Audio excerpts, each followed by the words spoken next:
దినపత్రికల ప్రధాన వార్తలు, వివిధ దినపత్రికల ప్రధాన వార్తల సారాంశం. మార్నింగ్ వార్తలు వెళ్ళే ముందు ప్రధానంగా అయితే జైవిన్ దినపత్రికలు ఉన్నటువంటి ప్రధాన వార్తలు చూద్దాం. ప్రజాసొమ్ము పనికి మాలిన కష్టాలు. ప్రజాసొమ్ము పనికి మాలిన ఖర్చులైతే దుబారా ఖర్చులైతే పెడుతున్నారు. దుబారా ఖర్చులు గత బీఆర్ఎస్ ప్రభుత్వం ఉన్నప్పుడు ఏ విధంగా అయితే ఖర్చులు చేసిందో, కాంగ్రెస్ ప్రభుత్వం ఇప్పుడు ప్రజాపాలన అని చెప్పుకుంటూనే ప్రజాసొమ్మును ఇవాళ ఇష్టానుసారంగా ఖర్చులు పెట్టేటువంటి ప్రయత్నం చేసింది, ఖర్చులు పెడుతుంది. దీనివల్ల రాష్ట్ర ప్రభుత్వం మీద అనేకమైనటువంటి భారం పడబోతుంది. ఒక పక్కన అప్పుల కుప్పగా ఉన్నటువంటి రాష్ట్రాన్ని, ఒక పక్కన అప్పుల కుప్పగా ఉన్నటువంటి భయంకరమైనటువంటి పరిస్థితిని చెప్తూనే మరో పక్కన వీళ్ళు ఇష్టానుసారంగా దుబారా ఖర్చులు పెడుతున్నారు. ఇది ప్రజల మీద భారం పడేటువంటి ప్రమాదం కూడా ఉంది. దీనికోసం ఎందుకు ఈ ఆర్భాటాలు చేస్తున్నారో అర్థం కాని పరిస్థితి. గత బీఆర్ఎస్ హయాంలో ఆ వెలమదూర చేసినటువంటి పరిస్థితి ఈ రెడ్డుదేల చూస్తున్నాడు. ఈయన చేయడం వల్ల, వీళ్ళిద్దరు చేయడం వల్ల నష్టం ఎవరికంటే సామాన్య ప్రజలకు మాత్రమే భారీ నష్టం. అందుకోసమే ప్రజాసొమ్ము పనికి మాలిన ఖర్చులకే పరిమితం అయిపోతుంది. అలా ఉన్నటువంటి అభయస్తము, మహాలక్ష్మి, గృహజ్యోతి, యువ వికాసము, రైతు భరోసా, చేయూత, ఇందిరమ్మ ఇండ్లు, ఇక్కడ ఉన్నటువంటి 6 గ్యారెంటీలకు ఇవాళ ఆర్థికమైనటువంటి వనరులు లేవు. ఇవాళ ఉన్నటువంటి గ్యారెంటీల విషయంలో ఇవాళ ఆర్థికంగా లేక ఇబ్బంది పడేటువంటి పరిస్థితి ఉంది. ఈ 6 గ్యారెంటీలకు సంబంధించిన అంశాన్ని తీసుకున్నట్టయితే ఆర్థికంగా లేక ఒక్కొక్క హామీని ఎప్పుడు నెరవేర్చాలో, ఏం చేయాలో అర్థం కాని పరిస్థితిలో ఇవాళ రాష్ట్ర ప్రభుత్వం ఉంది. ఒక పక్కన మసిపూసి మారడి చేసి, మరో పక్కన ఇవాళ ఉన్నటువంటి దుబారా ఖర్చులతోనే ఇవాళ రాష్ట్రంలో చేయవలసిన అవసరం కూడా లేదు. ఎందుకోసం అంటే సమయానికి ఇవాళ జీతాలు ఇవ్వలేనటువంటి పరిస్థితి ఉంది. ఇవాళ అవుట్సోర్సింగ్ ఎంప్లాయీస్కి ఇవాళ సమయానికి జీతాలు ఇవ్వలేనటువంటి పరిస్థితి కూడా ఏర్పడ్డది. 3 నెలలు కంచాలి. మరో పక్కన ఇష్టానుసారంగా ఇవాళ కోట్ల రూపాయలు వాళ్ళ ఇంట్లో చెల్లిస్తున్నట్టుగా ఇవాళ ఇష్టానుసారంగా డబ్బులను వృధా చేసేటువంటి ప్రయత్నం చేస్తున్నారు. ఎవరి కోసం చేస్తున్నారు, ఎందుకోసం చేస్తున్నారు? గత బీఆర్ఎస్ హయాంలో జరిగినటువంటిది ఇవాళ ఈయన చేస్తున్నాడు. గత బీఆర్ఎస్ హయాంలో ఆయన రోడ్ల మీద అన్నీ చేస్తే ఈయన పైన నుంచి వెళ్ళేస్తున్నాడు. అంతే. ఆయనే రోడ్ల పైన ఉండి అంగుహార్బటలు చేస్తే ఈయన పైనుండి అన్నీ చేసేటువంటి ప్రయత్నం ఉంది. ఇవాళ ఉన్నటువంటి పోటీలో ఇవాళ చేస్తున్నారు తప్ప అభివృద్ధి అనేటువంటి పదాన్ని లేకుండా, అభివృద్ధి అనే పథకం లేకుండా, అభివృద్ధి అనేది నోచుకోకుండా దుబారా ఖర్చులకు ఇవాళ ఇష్టానుసారం ఖర్చు పెడుతున్నారు. ఇవాళ ప్రజాసొమ్మునంటే ఇవాళ కాంగ్రెస్ ప్రభుత్వానికి, బీఆర్ఎస్ ప్రభుత్వానికి తేడా ఏముంది అనేటువంటిది ప్రశ్న. ఇలా చాలామంది నిజంగా నిరుద్యోగులు ఉన్నారు. ఇవాళ 55,000 ఉద్యోగాలు ఉన్నారు. 55,000 ఉద్యోగాలు ఏ నిమిత్తం ఇచ్చారు, ఏ విధంగా ఇచ్చారు, ఎందుకోసం ఇచ్చారు, నిజంగా వాళ్ళ పరిస్థితి ఏంది, వాళ్ళకు ఉద్యోగాలు ఇచ్చిన తర్వాత వాళ్ళకు పోవాల్సినటువంటి వాటా ఎంతవరకు వెళ్ళిపోతుంది, వాళ్ళ జీతాలు ఎంత వెళ్ళిపోతున్నాయి, ఇవాళ ఉన్నటువంటి ఎంప్లాయీస్ ఎన్ని లక్షల మంది ఉన్నారు, వాళ్ళందరికీ ఏ విధంగా ఇస్తున్నారు అంటే ఇవన్నీ రాబడి లేకుండానే ఇవాళ దుబారా ఖర్చులు పెట్టేటువంటి ప్రయత్నిస్తున్నారు. ఇది పెనుభారంగా మారేటువంటి ప్రమాదం ఉంది. అందుకోసమే ఇవాళ ఉన్నటువంటి ప్రజాసొమ్ము పనికి మాలిన ఖర్చులు అనేది ప్రధానంగా రాసినాం. ప్రభుత్వ సొమ్మును వృధాగా ఖర్చు చేస్తున్నారు. గత పాలకుల తీరు నేటి పాలకులే పాటిస్తున్నారు. కోట్ల రూపాయల సొమ్ము వృధాగా ఖర్చు అవుతున్నది. సంవత్సర కాలంలో ఇంచుమించు 1,00,000 కోట్లు అప్పు చేశారు. ఖర్చులు తగ్గించుకోకపోతే అప్పుల భారం పెరుగుతూనే ఉంటుంది. సంబరాల సభల పేర్ల మీద కోట్ల రూపాయలు ఖర్చు చేస్తున్నారు. అసలే అప్పుల రాష్ట్రం, ఆపై వృధా ఖర్చులు. ప్రజాసొమ్మును ఆదాయాన్ని, ప్రభుత్వ విలువలను పెంచండి. అప్పుల తెలంగాణను రక్షించలేకపోతే మొదటికే ప్రమాదం. 6 గ్యారెంటీల అమలు కోసం పెద్ద మొత్తం అవసరం ఉంది. అప్పుల భారమే తెలంగాణను ఆగం చేస్తుంది. డాక్టర్ బరిగల శివ. చూడు ఎంత ఘోరమో. ప్రభుత్వ సొమ్మును వృధాగా ఖర్చు చేస్తున్నారు. ప్రభుత్వ సొమ్ము ఒక పక్కన ఎందుకంటే ఇష్టానుసారంగా ఈ ఉన్నటువంటి పైచాచిక ఆనందం. ఇవాళ సంబరాల పేరుతో కోట్ల రూపాయలు వృధా చేసేళ్ళు. ఇవాళ సంబరాల పేరుతో ఇలా కోట్ల రూపాయలు. ఆఖరికి సోనియా గాంధీ పుట్టినరోజు సందర్భంగానే చేసినటువంటి సంబరాలు. ఎవరి కోసం ఈ సంబరాలు, ఎందుకోసం చేస్తున్న సంబరాలు? ఒక పక్కన నిజంగా ఆర్థికంగా తెలంగాణ రాష్ట్రం అప్పుల కుప్పల ఉంది. మరో పక్కన భయంకరమైనటువంటి ఆర్థిక సమస్య కొట్టిమిట్టాడుతున్నటువంటి పరిస్థితి. మరో పక్కన ఇలా ఉన్నటువంటి గత బీఆర్ఎస్ హయాంలో 7 లక్షల కోట్లు అప్పు చేశారని అసెంబ్లీ సాక్షిగా చెప్పిన నేపథ్యం ఉంది. జైవిన్ దినపత్రికలో కూడా ఒక నిమిషానికి ఎంత అప్పు పడుతుంది అనేది కూడా స్పష్టంగా రాసినటువంటి నేపథ్యం కూడా ఉంది. ఇలా ఇన్ని కోట్ల రూపాయలు ఖర్చు పెట్టి, ఇన్ని కోట్ల రూపాయలు మీరు వృధాగా ఖర్చు పెట్టవలసిన అవసరం దేనికి ఉంది, ఏముంది అనేటువంటి ప్రధాన వార్త. ఇలా గత పాలకులు చేసిన పరిస్థితి ఈయన చేస్తున్నాడు. ఇలా కోట్ల రూపాయల సొమ్ము వృధాగా ఖర్చు అవుతుంది. సంవత్సర కాలంలో ఇంచుమించు 1,00,000 కోట్లు అప్పు చేశారు. ఈ సంవత్సర కాలంలో జరిగినటువంటి అప్పు విలువైందంటే 1,00,000 కోట్లు. ఇలా 1,00,000 కోట్లు కూడా వృధా చేసినటువంటి ఈ బీఆర్ఎస్ ప్రభుత్వానికి మనం ఏ విధంగా అయితే చెప్పినామో కాంగ్రెస్ ప్రభుత్వం కూడా అదే తరహాలో కొనసాగుతున్నటువంటి పరిస్థితి. 1,00,000 కోట్ల రూపాయలు అంటే ఎంత భారము, ఎంత ఇబ్బంది. ఇవాళ ఆర్బీఐ ఒక పక్కన డబ్బులు ఇవ్వలేని పరిస్థితిలో ఉంది. ఇవాళ 7 లక్షల కోట్ల రూపాయలకు ఇవాళ 7 లక్షల కోట్ల రూపాయలు అప్పులైనటువంటి పరిస్థితులు ఇవాళ ఉన్నటువంటి నేపథ్యంలో కోట్ల రూపాయలు ఇవాళ మిత్తి కట్టలేక ఆర్బీఐకి మిత్తి కట్టలేక చేస్తున్నటువంటి పరిస్థితి. తెలంగాణ సొమ్మును ఇంత వృధా ఖర్చులు చేసి ఎవరి కోసం చేస్తున్నారు, ఎందుకోసం చేస్తున్నారు? సంబరాల పేర్ల మీద కోట్ల రూపాయలు ఖర్చు చేస్తున్నారు. అసలే అప్పుల రాష్ట్రం, ఆపై వృధా ఖర్చులు. ఇంత భయంకరమైనటువంటి పరిస్థితి అయితే మనం చూస్తున్నాం. బంగారు తెలంగాణ పేరు మీద అప్పుల భారం అత్యధికంగా పెరిగిపోతుందని డాక్టర్ బరిగల శివ అన్నారు. తెలంగాణ రాష్ట్రం ఏర్పడ్డప్పుడు 1,000 కోట్ల రూపాయలు మిగులు పడితే తెలంగాణ సిరి సంపదలు ఇతర రాష్ట్రాలకు ఆదర్శంగా ఉండేవన్నారు. గత పాలకులు ఇష్టరాజ్య పాలనతో సంక్షేమ పథకాల పేర్ల మీద ప్రజాసొమ్మును వృధాగా ఖర్చు చేసిన తీరును నేటి పాలకులు కొనసాగిస్తున్నారని తెలంగాణ సమాజం భావిస్తుందన్నారు. సభల పేర్ల మీద, సమావేశాల పేర్ల మీద, సమీక్షల పేర్ల మీద, సంబరాల పేర్ల మీద తెలంగాణ సొమ్మును అత్యధికంగా ఖర్చు చేస్తూ అప్పుల రాష్ట్రాన్ని మరింత అప్పులోనికి నెట్టివేస్తున్నారు. గత ప్రభుత్వం చేసిన 7 లక్షల కోట్ల అప్పుకు నేటి ప్రభుత్వం సంవత్సరానికి 72,000 కోట్ల రూపాయలు అప్పు భారాన్ని భరిస్తుండగా తెలంగాణ రాష్ట్రంలో 3వ ఎన్నికలో అధికారంలోకి వచ్చిన కాంగ్రెస్ పార్టీ సంవత్సర కాలంలో 1,00,000 కోట్ల రూపాయలు అప్పులు చేసినట్టు ఆర్థిక శాఖ లావాదేవీలు స్పష్టం చేస్తున్నాయన్నారు. కాంగ్రెస్ పార్టీ గత ప్రభుత్వం కన్నా అభివృద్ధిలో ఎంతో మెరుగు చేస్తున్నప్పటికీ అప్పుల నియంత్రించడంలో మాత్రం వెనకడుగు వేస్తుందని చెప్పుకోవాలన్నారు.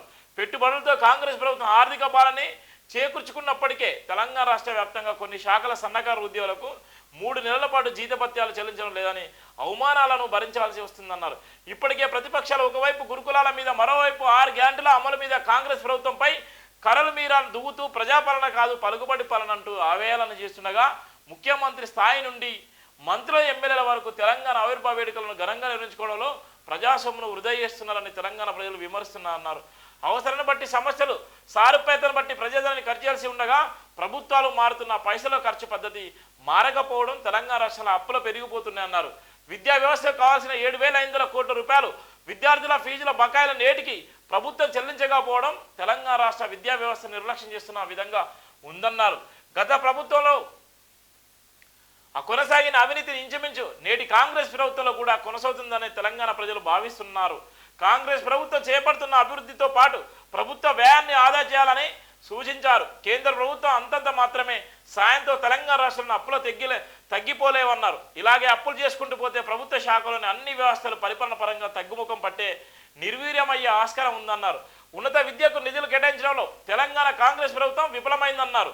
తెలంగాణ రాష్ట్ర ముఖ్యమంత్రి సీఎం రేవంత్ రెడ్డి ఉన్నతమైన ఆలోచనలు తెలంగాణ రాష్ట్ర పరిపాలన అభివృద్ధికి దోహదపడుతున్నప్పటికీ ప్రభుత్వ సొమ్మును ఖర్చు చేయడంలో మాత్రం గత ప్రభుత్వం పాటించిన విధి విధానాలే నేటి ప్రభుత్వం పాటిస్తున్నట్లుగా ఉందన్నారు. నెలసరి ఆదాయం, సంవత్సరపు ఆదాయం, పెట్టుబడుల ఆదాయాలను ఖర్చులతో సరిపోలుస్తూ తెలంగాణ ప్రజలకు ఎప్పటికప్పుడు తెలియడం వల్ల కాంగ్రెస్ ప్రభుత్వంపై ఉన్న అనుమానాలను పోగొట్టుకోవాలన్నారు. తెలంగాణ రాష్ట్ర అభివృద్ధి చేయడంలో పాటు కాపాడుకోవడం కూడా, బాగు చేసుకోవడం కూడా ప్రధాన పాత్ర పోషించాల్సినటువంటి ఇక్కడ ఉన్నటువంటి ముఖ్యమంత్రి, ఇక్కడ ఉన్నటువంటి డిప్యూటీ ముఖ్యమంత్రి చాలా పెద్ద బాధ్యత వీళ్ళ పైన ఉన్నప్పటికీ కూడా ఇవాళ మౌనంగా ఉన్నటువంటి మంత్రుల మౌనం వెనుక ఉన్నటువంటి రహస్యం ఏందో అర్థం కాని పరిస్థితి. ఒక పక్కన సీఎం రేవంత్ రెడ్డికి కాంగ్రెస్ పార్టీ మీద అవగాహన లేకపోయినప్పటికీ కాంగ్రెస్లో ఉన్నటువంటి క్రియాశీలకంగా పనిచేసినటువంటి రాజకీయ నాయకులను ఉన్నప్పటికీ వాళ్ళ సలహాల మేరకు, వాళ్ళ సూచనల మేరకు ఆయన ఎంత కష్టపడాలో అంత కష్టపడుతూనే ఉన్నాడు. ఇవాళ ఉన్నటువంటి అందరినీ ఒక్కతాటికి తీసుకురావడానికి ఆయన 6 నిమిషాలు కష్టపడుతున్నటువంటి పరిస్థితి. మరో పక్కన దుబారా ఖర్చులు పెరుగుతున్నటువంటి పరిస్థితి.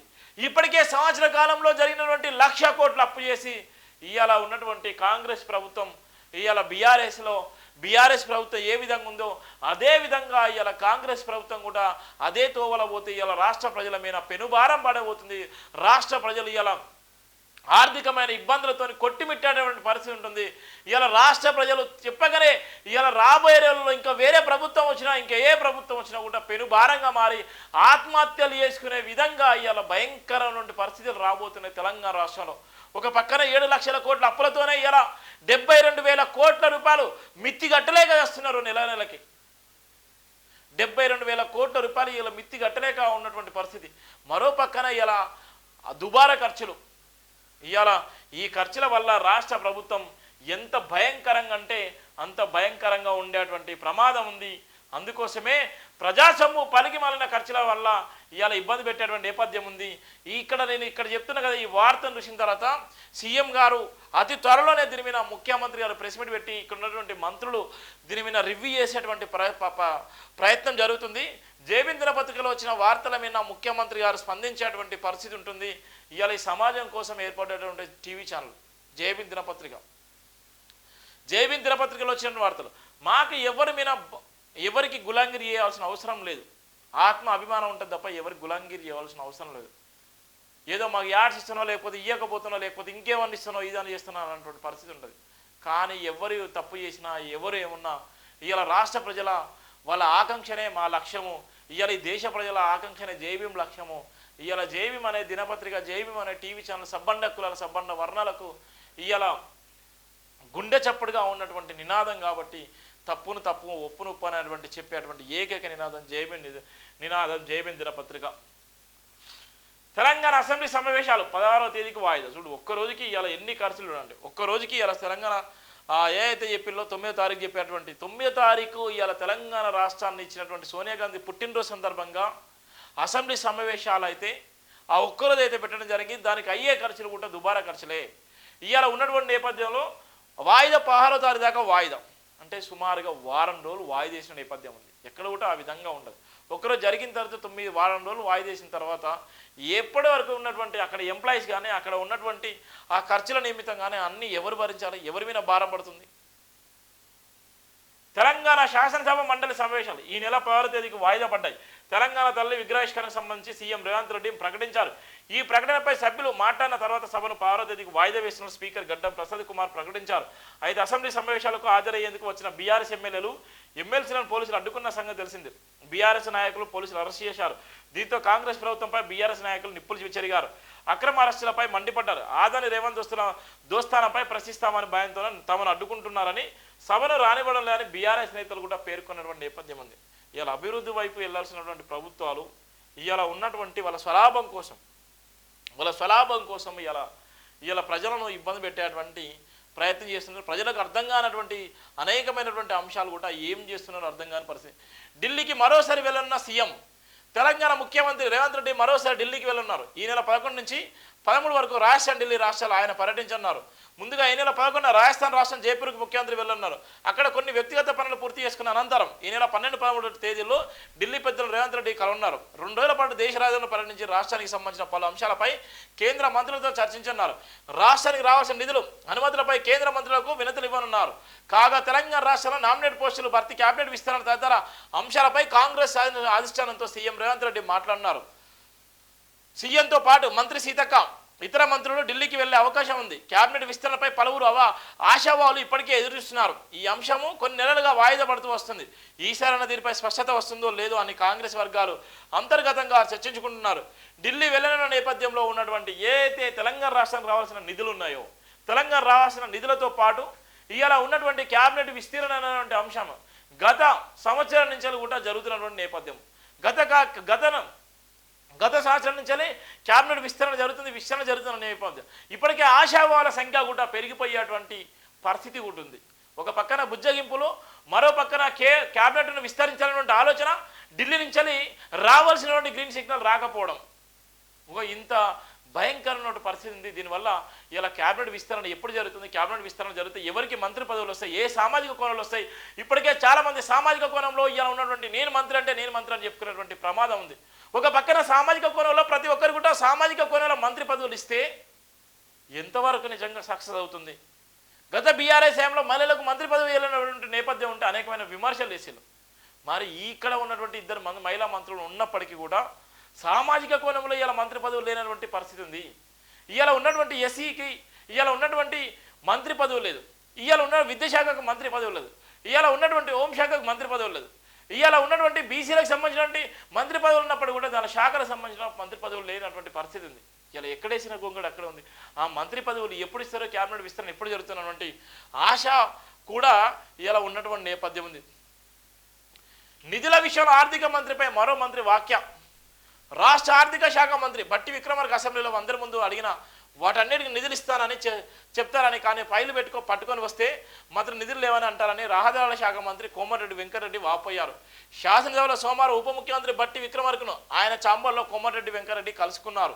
అనంతరం అక్కడే ఉన్న మీడియా ప్రతినిధులతో వారు మాట్లాడుతూ బట్టి విక్రమార్క గురించి చెప్తూ ఉమ్మడి రాష్ట్రంలో రోషయ్య ముఖం పైన నిధులు లేవని చెప్పేవాడని, బట్టి విక్రమార్క మాత్రం ఇస్తామని చెప్పి ఇవ్వరని నవ్వుతూ చెప్పారు. తన సొంత గ్రామం బ్రహ్మణ వెల్లంపల్లిలో నిర్మించిన ప్రాజెక్టు పూర్తి కావడంతో అని చెప్పిన నేపథ్యం. ఒక సొంత మంత్రి చూడండి ఇలా ఉన్నటువంటి, ఇలా సొంత మంత్రిని ఇవాళ ఒక పక్కన అందరి ముందు మేము ఇస్తాము నిధులు ఇస్తామని చెప్తూనే మరో పక్కన ఇలా పైసలు లేవు అనేటువంటి నేపథ్యం ఉంది. ఆయన నిధుల విషయాలు ఆర్థిక మంత్రిపై చేసినటువంటి వాక్య ఇలా ఎంత వైరల్గా అవుతున్న నేపథ్యం ఉందో చూడాలి. ఇలా రాష్ట్ర ప్రభుత్వాన్ని ఏ విధంగా ఇరుకులో పెట్టుకున్నటువంటి పరిస్థితి చూడండి. ఒక పక్కన ఇవాళ ఉన్నటువంటి ఈయన ఫైల్ పెట్టుకొని ఇవాళ పోతేనే ఈయనకి ఇవ్వాలనే పరిస్థితి ఉంటే, ఇవాళ ఒక్కొక్కళ్ళు అయితే నిజంగా ఇవాళ కోట్ల రూపాయల నిధులు ఇవాళ రాక ఇవాళ ఇబ్బంది పడేటువంటి నేపథ్యం ఉంది. ఇవాళ చేసినటువంటి అభివృద్ధి, గత బీఆర్ఎస్ చేసినటువంటి అభివృద్ధి ఎవరైతే ఉన్నారో కాంట్రాక్టర్లు కానీ సర్పంచులు కానీ ఇవాళ ఉన్నటువంటి వివిధ రకాలుగా ఉన్నటువంటి ఉద్యోగస్తులు కానీ వాళ్ళందరూ కూడా బిల్లులు రాక ఇబ్బంది పడేటువంటి నేపథ్యం ఉంది. ఫైళ్ళు పట్టుకొని తిరిగినా కూడా చెప్పులు అరిగిపోతున్నాయి. మంత్రి అన్న నీకన్నా ఇవాళ నువ్వు మంత్రి కాబట్టి నీ సొంత గ్రామానికైనా తెచ్చుకొని ఇవాళ వెనక ముందన్నా తెచ్చుకుంటావు, నీ సొంత గ్రామాన్ని అభివృద్ధి చేసుకుంటావు. ఇవాళ ఉన్నటువంటి సంబరాలకు సంబంధించి ఓ పక్కన ఇంతగానో జరుగుతున్నప్పుడు కూడా, ఇంత పక్కన జరుగుతున్నప్పుడు కూడా విజయోత్సవాలకు పోయి ఇవాళ ఇష్టానుసారంగా వృధా ఖర్చు చేస్తున్నారు. ఇవాళ ఒక పక్కన ఇవాళ విజయోత్సవాలకు పోయి ఇష్టానుసారంగా చేసేటువంటి నేపథ్యం. అందుకోసమే ఇవాళ ఉన్నటువంటి ప్రజాసొమ్ము పనికిమేల ఖర్చులు అనే దానికి ఇవాళ నిన్న మంత్రి గారు చేసినటువంటి వాక్యాలకు ఇది నిదర్శనం అనేటువంటి ప్రధానంగా కూడా చెప్పొచ్చు. గ్రూప్ 2 హాల్ టికెట్ పై అభ్యర్థి ఫోటో తప్పనిసరి. ఈ నెల 15, 16 తేదీలో నిర్వహించిన గ్రూప్ 2 ఎగ్జామ్కు సంబంధించిన హాల్ టికెట్ విడుదలైన సంగతి తెలిసిందే. ఈ 2 రోజుల్లో 2 సెషన్లో పరీక్షలు నిర్వహించున్నారు. అయితే పరీక్షకు హాజరయ్యే అభ్యర్థులు తప్పనిసరిగా తమ హాల్ టికెట్లపై పాస్పోర్ట్ సైజు ఫోటోను అతికించుకోవాలని, లేని ఏడల సదరు అభ్యర్థిని పరీక్షకి అనుమతించబోమని అధికారులు స్పష్టం చేశారు. అభ్యర్థులు బ్లాక్ లేదా బ్లూ బాల్ పెన్ పాయింట్ పెన్నును మాత్రమే వినియోగించాలని సూచించారు. ఇక ప్రభుత్వమే జారీ చేపట్టిన గుర్తింపు కార్డును పరీక్ష కేంద్రం వద్ద చూపిస్తేనే అనుమతించన్నారు. Passport, pan card, voter ID, Aadhaar card, government employee ID card, driving licence గుర్తింపు కార్డు కింద పరిగణించన్నారు. ఇక ఉదయం సెషన్కు ఉదయం 8 గంటల నుంచి మధ్యాహ్న సెషన్కు 1:30 నుంచి పరీక్షా కేంద్రాలకు అనుమతించన్నారు. మార్నింగ్ సెషన్కు ఉదయం 9 గంటల నుంచి మధ్యాహ్న సెషన్కు 2:30 గంటలకు పరీక్ష కేంద్రాల గేట్లు మూసివేయన్నారు. అంటే పరీక్ష ప్రారంభానికి అరగంట ముందే గేట్లు క్లోజ్ చేయన్నారు. ఆ తర్వాత ఎవరికి అనుమతి ఉండదని స్పష్టం చేశారు. Calculators, pagers, cell phones, tablet, pen డ్రైవ్లు, cell phones, bluetooth devices, watch, mathematical tables, log books, log tables, wallets, hand bags, pouches, writing hands, notebooks, charger, jewellery, మంగళసూత్రము, గాజులకు అనుమతి ఉంది. వాటి వస్తువులకు అనుమతి లేదు. షూ ధరించిన అభ్యర్థులకు అనుమతి కూడా లేదు. ఇక్కడ ఉన్నటువంటి ఎవరైతే గ్రూప్ 2 హాల్ టికెట్ పై అభ్యర్థి ఫోటో తప్పనిసరి వాళ్ళు విడుదల చేసిలు. దానికి సంబంధించిన ప్రధాన అంశం అయితే ఏ విధంగా హాల్ టికెట్ సంబంధించిన అంశం విషయంలో ఏ విధంగా రావాలి, వాళ్ళకి రావాల్సినటువంటి గైడ్లైన్స్ కూడా విడుదల చేసినటువంటి సందర్భం కూడా ఇక్కడ మనం చూస్తున్నాం. గ్రూప్ 2 అభ్యర్థులపై ఏ విధంగా ఉంటుందన్నటువంటి ప్రధానంగా కూడా ఇక్కడ మనం చూస్తున్నాం. ఇన్సూరెన్స్ నిర్వీర్యమేనా? ఇన్సూరెన్స్ విషయంలో చాలా వరకు అయితే గందరగోళం ఉన్నటువంటి నేపథ్యం ఉంది. ఇలా ఇన్సూరెన్స్ వల్ల చాలా మంది ఇబ్బంది పడే నేపథ్యం. బీమా రంగంలో 100% ఎఫ్డిఐ 74% నుంచి పెంచాలంటూ ప్రతిపాదన. సంబంధిత బిల్లుపై కేంద్ర ఆతిథ్యాసం. బడ్జెట్ సమావేశంలో ప్రవేశపెట్టే అవకాశం. కాంగ్రెస్ నేతృత్వంలో యూపీఏ రెండో పాలన విదేశీ ప్రత్యక్ష పెట్టుబడులు ఎఫ్డిఐని అప్పటి ప్రతిపక్ష బీజేపీ తీవ్రంగా వ్యతిరేకించింది. దేశ ప్రయోజనాల దృష్టి ఎఫ్డిఐకి మద్దతు ఇవ్వబోతున్నామని చెప్పింది. తుది దశ వరకు ఎఫ్డిఐని వ్యతిరేకిస్తామని ఆ సమయంలో తెలిపింది. న్యూఢిల్లీలో 2013లో confederation of India, All India traders, CIT సమావేశాలు అప్పటి బీజేపీ నాయకులు ఇవే మాటలు చెప్పారు. అయితే 2014లో కేంద్రంలో మోడీ నేతృత్వంలో ఎన్డీఏ అధికారంలోకి వచ్చిన తర్వాత ఈ విషయాన్ని మర్చిపోయినట్టు కనిపిస్తుంది. ప్రస్తుతం 3వ అధికారంలోకి కొనసాగుతున్న బీజేపీ ప్రభుత్వం తన గత మాటలకు విరుద్ధంగా వ్యవహరిస్తున్నది. దేశ బీమా రంగంలో 100% ఎఫ్డిఐలకు దారులు తెరుస్తున్నది. దీనికి సంబంధించిన బిల్లులో ఎఫ్డిఐని పెంచే ప్రతిపాదన చేసినట్టు సమాచారం. ఇది జరిగితే దేశంలో అత్యంత కీలకంగా రంగంలో ఒకటైన ఇన్సూరెన్స్ సెక్టర్పై ప్రతికూల ప్రభావం చూపెడుతుందని కొందరు విశ్లేషకులు చెబుతున్నారు. దేశంలో సాధారణ ప్రజలు, రైతులు, సంస్థలు ఇలా జీవిత ఆరోగ్యం వంటి పలు రకాల బీమా మీద ఆధారపడుతుంటాయి. మోడీ సర్కార్ విధానాలతో బీమా రంగంలో ప్రైవేటు కార్పొరేట్ ఆధిపత్యం ఎక్కువైంది. బీమా రంగంలోకి ప్రవేశించే పెద్ద మొత్తంలో సంపద పోగు చేసుకుంటున్నాయి. ఎల్ఐసి వంటి సంస్థలకు ఇది ప్రతికూల వాతావరణాన్ని కల్పించింది. కొన్ని అధ్యయనాల సర్వేల ప్రకారం ఇన్సూరెన్స్ కంపెనీల నుంచి బీమా రూపంలో వినియోగదారులకు అందే ప్రయోజనాల కంటే సదరు కంపెనీల ప్రీమియం రూపంలో వచ్చే మొత్తంలో ఎక్కువగా లాభాన్ని పొందుతున్నాయి. ఇలాంటి తరుణంలో 100% ఎఫ్డీఐలకు దారులు తెరవడం ఈ రంగానికి చేటు చేస్తుందని కొందరు నిపుణులు వాదిస్తున్నారు. ఫలితంగా బీమా రంగంపై దేశ విదేశీ సంస్థలు ఆధిపత్యం మరింత తీవ్రమవుతుందని హెచ్చరిస్తున్నారు. ఒకప్పుడు ప్రతిపక్షంగా ఉన్న ఎఫ్డీఐను వ్యతిరేకించిన బీజేపీ ఇప్పుడు అధికారంలో ఉండి దానిని సమర్థించడం ఏమిటని కూడా వారు ప్రశ్నిస్తున్న నేపథ్యం కూడా ఉంది. ఇక్కడ ఉన్నటువంటి బీమా కంపెనీలు లైఫ్ ఇన్సూరెన్స్ కానీ, హెచ్డిఎఫ్సి కానీ, మ్యాక్స్ లైఫ్ కానీ, ఐసిఐసిఐ ప్రొడెన్షియల్ కానీ, కోటక్ లైఫ్ కానీ, ఇవాళ బిర్లా సన్ లైఫ్ కానీ, టాటా ఇన్సూరెన్స్ కానీ, ఎస్బీఐ కానీ, ఇక్కడ ఉన్నటువంటి ఏదైతే ఉందో వీటికి గతంలో బీజేపీ వ్యతిరేకించిన నేపథ్యం ఉంది. ఇలా బీజేపీ ఇలా ప్రోత్సహించేటువంటి పరిస్థితి ఉంది. దానివల్ల ఏం జరుగుతున్నటువంటి నేపథ్యం కూడా మనం ఇక్కడ చూస్తున్నాం. ఇంకో డబ్బులు ప్రభుత్వ అధికారులకు ఆ అమ్మమ్యాలు ఇలా 66% వ్యాపార సంస్థలు అన్ని విభాగాల్లో ఇదే పరిస్థితి. లోకల్ సర్కిల్ నివేదిక మీద సామాజికవేత్తలు ఆందోళన. ఇలా ఉన్నటువంటి అవినీతి ఏ విధంగా అంటే ఇలా దేశవ్యాప్తంగా ఇలా ఇష్టానుసారంగా అవినీతి ఉంది. ఇలా డబ్బులు పెట్టు ఇలా పని చేసుకోవాలన్న నేపథ్యం ఉంది. అందుకోసమే దేశవ్యాప్తంగా ఉన్నటువంటి అధికారులు ఇలా ఉన్నటువంటి గవర్నమెంట్ సెక్టర్లో ఉన్నటువంటి అధికారులు ఎక్కడ ఉన్నా కూడా లంచాలకు మరిగి ఇలా ప్రభుత్వ సొమ్మును ఇష్టానుసారంగా ఇలా దురుని చేసేటువంటి నేపథ్యం ఉంది. ఇలా ఉన్నటువంటి ప్రభుత్వ అధికారులు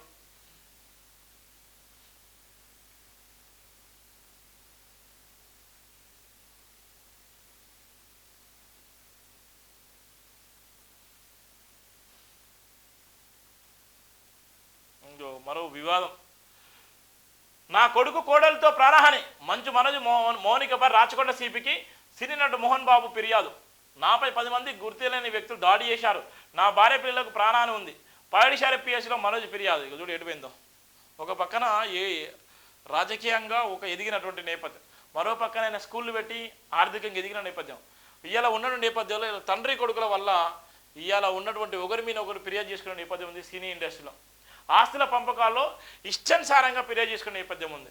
ఇవాళ ఈయన హాస్పిటల్కి ఇవాళ కొట్టుకుంటూ వచ్చే నేపథ్యం, ఆయన బౌన్సాలు ఈయన బౌన్సాలు. ఇవాళ రాష్ట్రంలో ఒక పక్కన సంబరాలు చేసుకునే నేపథ్యంలో మరో పక్కన సినీ ఇండస్ట్రీలో ఒక కలకాలం రేపుతున్నటువంటి దౌర్భాగ్యమైనటువంటి పరిస్థితి మనుషులు. నా కొడుకు కోడలతో ప్రాణహాని ఉందని ఆయన మీద ఉందని ఆయనే ఉన్నటువంటి పరిస్థితి. ఏపీ నుంచి రాజ్యసభకు ఆర్ కృష్ణయ్య అవకాశం కల్పించిన బీజేపీ బీసీ హక్కుల కోసం పోరాడిన వ్యక్తిగా గుర్తింపు. గతంలో వైసీపీ తరఫున రాజ్యసభకు పార్టీ అధికారం కోల్పోవడంతో రాజీనామా చేసిన నేపథ్యం కూడా ఉంది. కేంద్ర మంత్రి కూడా అయ్యేటువంటి అవకాశం కూడా ఉన్నటువంటి ఆర్ కృష్ణయ్య నిజంగా తెలంగాణ ప్రభుత్వము ఆయన ఆదుకోలేకపోయింది. తెలంగాణ ప్రభుత్వం రానటువంటి అవకాశము గతంలో ఉన్నటువంటి వైఎస్ఆర్ కాంగ్రెస్ పార్టీ కూడా ఆయనకు రాజ్యసభ సీట్ ఇచ్చింది. రాజ్యసభ సీట్ ఇచ్చి రాజ్యసభ పెద్ద సభలో కూర్చోటి నేపథ్యం ఉంది. ఇప్పుడు బీజేపీ కూడా మరోసారి కూడా రాజ్యసభ సీట్ ఇచ్చి ఇలా కేంద్ర మంత్రిని చేసేటువంటి ప్రయత్నం చేస్తున్నటువంటి పరిస్థితి అయితే ఇక్కడ మనం చూస్తున్నాం. ఆర్ కృష్ణకు జేబీఎన్ దినపత్రిక జేబీఎన్ టీవీ కూడా ఆయనకు శుభాకాంక్షలు కూడా తెలియజేసేటువంటి నేపథ్యం కూడా మనం చూస్తున్నాం. చెన్నమనేని రమేష్ జర్మన్ పౌరుడే స్పష్టం చేసిన హైకోర్టు. ఫేక్ డాక్యుమెంట్స్ సపరించిన అగ్రహం 30 లక్షల జరిమానా విధిస్తూ తీర్పు.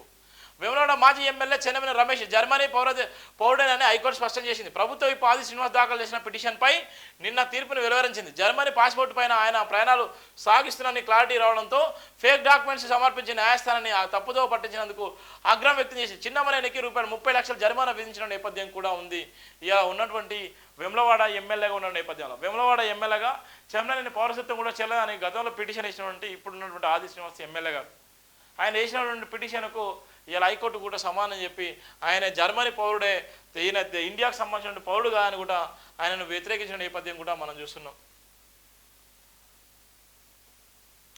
4 కోట్ల మంది బిడ్డల భావోద్వేగం చాకలైలమ్మ సమ్మక్క సారలమ్మ పోడ స్మృతితో తెలంగాణ తల్లి విగ్రహ రూపకల్పన. సాంప్రదాయ కట్టుబొట్టుతో తల్లి నిలిచిన పీఠం చరిత్రకు దర్పణం. డిసెంబర్ 9 రాష్ట్ర ప్రజలకు గొప్ప పర్వదిన. అసెంబ్లీలో ముఖ్యమంత్రి రేవంత్ రెడ్డి 12వ తేదీకి సమావేశాలు వాయిదా.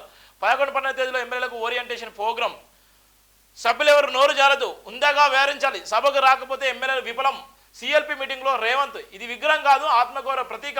చరిత్ర ఉన్నంత వరకు ప్రజలు గుండెలో నిలిచిపోతుంది. మండలిలో డిప్యూటీ సీఎం బట్టి విక్రమార్క. తెలంగాణ తల్లి రూపం ఇక అధికారికం.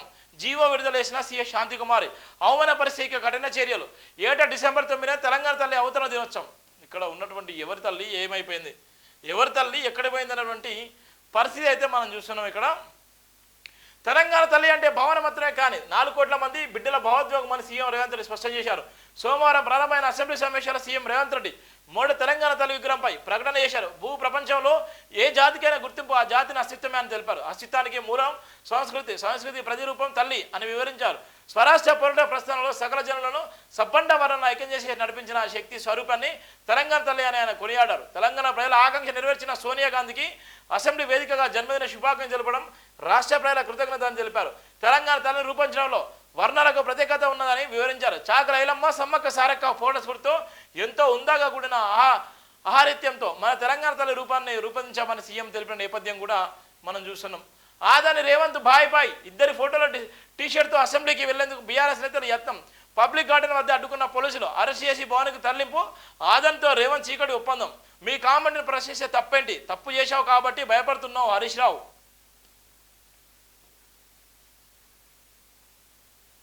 ఆర్బీఐ గవర్నర్గా సంజయ్ మల్హోత్రా రేపు బద్దల స్పీకర్ కీలక రంగంలో 13 ఏళ్ల అనుభవం, 33 ఏళ్ల అనుభవం. నేటితో ముగియనున్న శక్తికాంత్ దాస్ పదవీకాలం.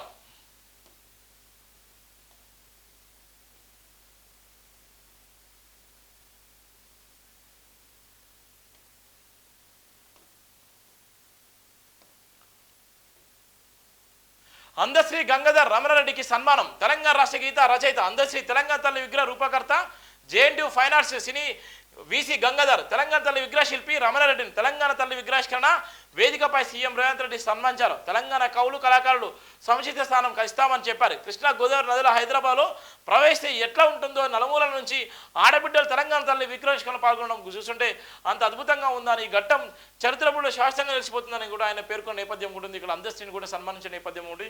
జై జై తెలంగాణ అనేటువంటి నేపథ్యంలో ఆయన పాడినటువంటి అనేకమైన పాటలకు తెలంగాణ ఆత్మగౌరవానికి సంబంధించిన నినాదంలో అందశ్రీని గంగాధర్ని రమణారెడ్డి కూడా సన్మానించినటువంటి ప్రయత్నం అయితే మనం చూస్తున్నాం. ఇక్కడ సన్మానించిన నేపథ్యం కూడా మనం చూస్తున్నాం.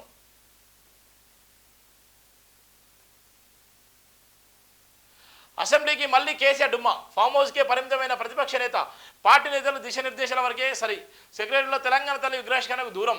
ప్రభుత్వం ఆహ్వానించినా స్పందించలే. జూలై 20న బడ్జెట్ సమావేశాల్లో పాల్గొని ప్రభుత్వాన్ని చీల్చిచెండాడతాం అనే హెచ్చరిక.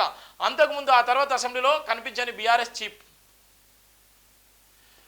ఆ తెలంగాణ తల్లిని గాంధీ భవన్కు పంపిస్తాం. రాజీవ్ గాంధీ విగ్రహాన్ని తీసేస్తాం కేటీఆర్.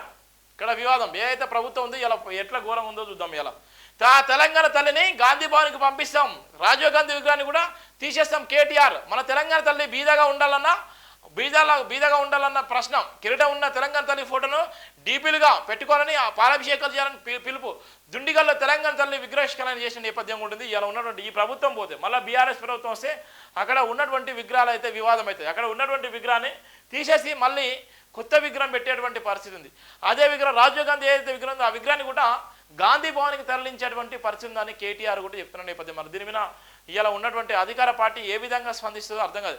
ఇవాళ ఉన్నటువంటి విగ్రహాల చుట్టే తిరుగుతున్నటువంటి రాజకీయము, ఒక పక్కన అభివృద్ధి లేకుండా ఒక పక్కన ఇవాళ ఆర్థికమైనటువంటి సమస్యలతో కొట్టిమిట్టేటువంటి నేపథ్యం ఉంటే ఇవాళ ఆకలి చావులు వచ్చేటువంటి భయంకర పరిస్థితి ఉన్నటువంటి తెలంగాణ రాష్ట్రంలో ఇవాళ విగ్రహాల కోసమే ఇవాళ వివాదాల చుట్టూ తిరిగేటువంటి నేపథ్యం ఉంది. ఇలా వివాదాలు ఎడిపోతున్నాయి, ఏమవుతున్నాయి అన్నటువంటి నేపథ్యం కూడా మనం చూస్తున్నాం. పార్లమెంటు ముందు రాహుల్ గాంధీ వేసుకుంటే ఏం కాదు. ఇదే పార్లమెంట్ ముందు రాహుల్ గాంధీ వేసుకున్నప్పుడు ఏం కానప్పుడు అసెంబ్లీ ఏదట వీళ్ళు వేసుకుంటే తప్పేంది అన్నటువంటి నేపథ్యం ఉండి అక్కడ ఉన్నటువంటి ఏసీపీతో మాట్లాడుతున్నాను డిస్కషన్. రాహుల్ చేస్తే రైట్, బీఆర్ఎస్ చేస్తే అరెస్ట్. ఆదాని వ్యతిరేక నిరసనలో కాంగ్రెస్ ద్వంద్వ వైఖరి. పార్లమెంటుకు టీషర్ట్లతో ఆ పార్టీ ఎంపీలు. ఆదాని రేవంత్ బంధంపై టీషర్ట్లతో బీఆర్ఎస్ నిరసన. అసెంబ్లీకి రాకుండా ఎమ్మెల్యేలు అరెస్ట్ చేసేటువంటి ప్రయత్నం చేస్తున్నారు. ఇక్కడ మనం చూస్తున్న నేపథ్యం కూడా మనం చూస్తున్నాం. ఒకవైపు తెలంగాణ తల్లి కొత్త విగ్రహం సంబరాలు, మరోవైపు తెలంగాణ మహిళలపై పోలీసులు కీచకగండ. సోమవారం ఒకే రోజు 2 భిన్న దృశ్యాలు కనిపించాయి. మాటల చేతులకు మధ్య పొంతలు లేని రేవంత్ సర్కార్ తీరికి అద్దం పట్టాయి. ఆశా వర్కర్లపై మగ పోలీసు అధికారులు కర్మశంగా వ్యవహరించారు. చీరలు లాగుతూ ఏడపేడ కొడుతూ దామలకంట సాగిన నేపథ్యం కూడా మనసును. సోమవారం కోటిలోని డిఎంఈ కాలనీ వద్ద ఆశా కార్యకర్తలతో పోలీసులు కర్కశంగా వ్యవహరించారు. వారిని బలవంతంగా డీసీఎం వ్యాన్లోకి ఎక్కించడంతో పాటు ఓ మహిళ చీరలు లాగుతున్న సుల్తాన్ బజార్ ఏసీపీ శంకర్ ఫోన్లో చిత్రీకరిస్తున్న సిఐ శ్రీనివాస్ పోలీసులు. ఇక్కడ చూడండి ఎట్లా ఉందో, ఎంత దారుణంగా ఉందో.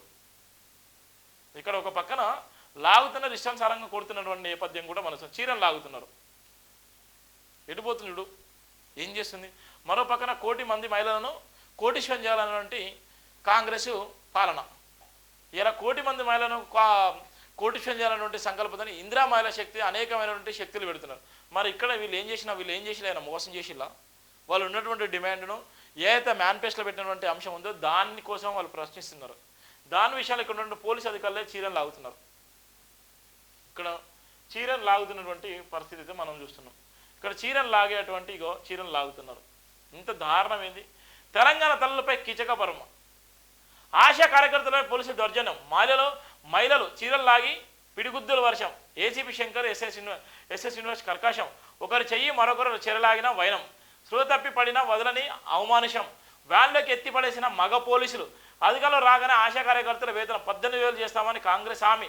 ఏడాది పూర్తయినా ఎటు తీర్చని సర్కారు. వారిపైకి పోలీసులు ప్రయోగించిన ప్రభుత్వం. వినతి పత్రం ఇచ్చేందుకు వచ్చిన వారిపై దస్టికం. ఉస్మానియా దవాఖానలో బాధితుల చికిత్స. పోలీసుల తీరుపై ఎన్హెచ్ఆర్సీకి ఫిర్యాదు. చూడు ఎంత దారుణం ఉందో పాపం. వేతనాలు పెంచాలని కోర్టులను director of medical education DME కార్యాలయంలో వినతి పత్రం ఇచ్చేందుకు వచ్చిన ఆశా వర్కర్లపై పోలీసులు క్రూరంగా వ్యవహరించారు. మహిళా పోలీసు సిబ్బంది ఉన్నప్పటికీ ఆశా కార్యకర్తలపై మగ పోలీసులు దామనకంట సాగించారు. చీరపట్టి లాగుతూ ఎడపెడ కొడుతూ కింద పడేసి లాగుతూ బీభత్సం సృష్టించారు. ఇన్స్పెక్టర్పై ఓ మహిళ చేయి చేసుకున్నదని ఆరోపిస్తూ మరింత రెచ్చిపోయారు. అయితే ఆ ఇన్స్పెక్టరే తనపై ఎలాంటి దాడి జరగలేదని చెప్తున్నా వినకుండా మగ పోలీసులు మహిళా పోలీసులు కలిసి డీజీలో ఉన్న ఆశా వర్కర్లు ఎగిరెగిరి కొడుతూ దష్టికాన్ని ప్రదర్శించారు. ఒకవైపు అసెంబ్లీ సమావేశాలు జరుగుతుండగా మరోవైపు పోలీసులపై సాగించిన దౌర్జన్యకాండకు చూసి రాష్ట్ర ప్రజలు నివ్వెరపోయారు. ఈ ఘటన పలువురు ఆశా కార్యకర్తలకు ఇబ్బంది పెట్టేటువంటి నేపథ్యం, వాళ్ళందరినీ కూడా బాధ పెట్టేటువంటి పరిస్థితితో మనం చూస్తున్నాం.